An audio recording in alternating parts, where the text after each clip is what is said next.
പണ്ടൊക്കെ എന്ന് പറഞ്ഞു കഴിഞ്ഞാൽ ഹൈറിച്ച് ഓൺലൈൻ ഷോപ്പി, ഹൈറിച്ച് എന്ന് പറഞ്ഞു കഴിഞ്ഞാൽ ഹൈറിച്ച് ഓൺലൈൻ ഷോപ്പി എന്നൊക്കെയാണ് നമുക്ക് അന്നേരം നമുക്ക് മനസ്സിൽ ഓർമ്മ വരും. ഇപ്പോൾ ആണെങ്കിൽ ഹൈറിച്ച് എന്ന് പറയുമ്പോൾ ഹൈറിച്ച് തട്ടിപ്പ് എന്നുള്ള ആ ഒരു വാക്കാണ് ഇതിൻ്റെ കൂടെ ചേർത്ത് വെക്കുന്ന ഒരു വാക്ക് എന്നത്.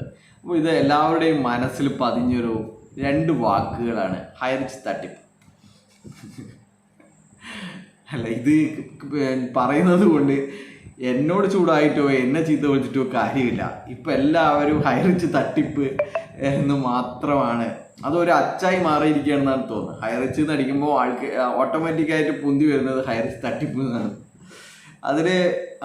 അതിനെക്കുറിച്ച് പറയുകയാണെങ്കിൽ പണ്ടൊരു കഥയുണ്ട്.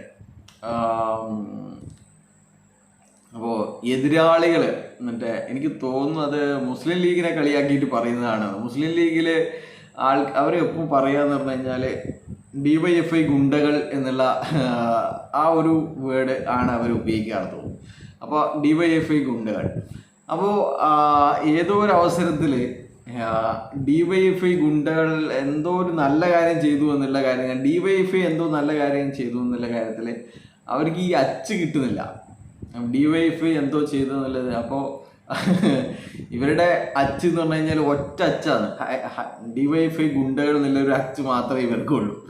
അപ്പോൾ ലാസ്റ്റ് അത് തന്നെ ഉപയോഗിക്കേണ്ടി വന്നു എന്നുള്ളൊരു തമാശ പലരും പറഞ്ഞു കേട്ടിട്ടുണ്ട്.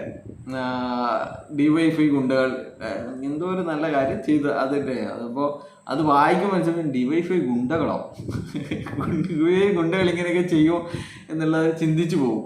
അതുപോലെയുള്ള ഒരു വാക്കുകളാണ് ഇപ്പോൾ വന്നു ചേർന്നിരിക്കുന്നത് ഹൈറിച്ച് തട്ടിപ്പ് എന്നുള്ളത്. അപ്പോൾ ഹൈറിച്ചിനെയും തട്ടിപ്പിനെയും ഇപ്പോൾ വേർതിരിക്കാൻ പറ്റാത്ത രീതിയിൽ ഒരു സയാമിസ് ഇരട്ടകൾ എന്നൊക്കെ പറയുന്ന വിധത്തിൽ ചേർന്നൊട്ടി ഇരിക്കുന്ന ഒരു കാര്യമായിട്ട് മാറിയിരിക്കുകയാണ്. അപ്പോൾ എന്താ പറയേണ്ടതല്ലേ. Bye bye.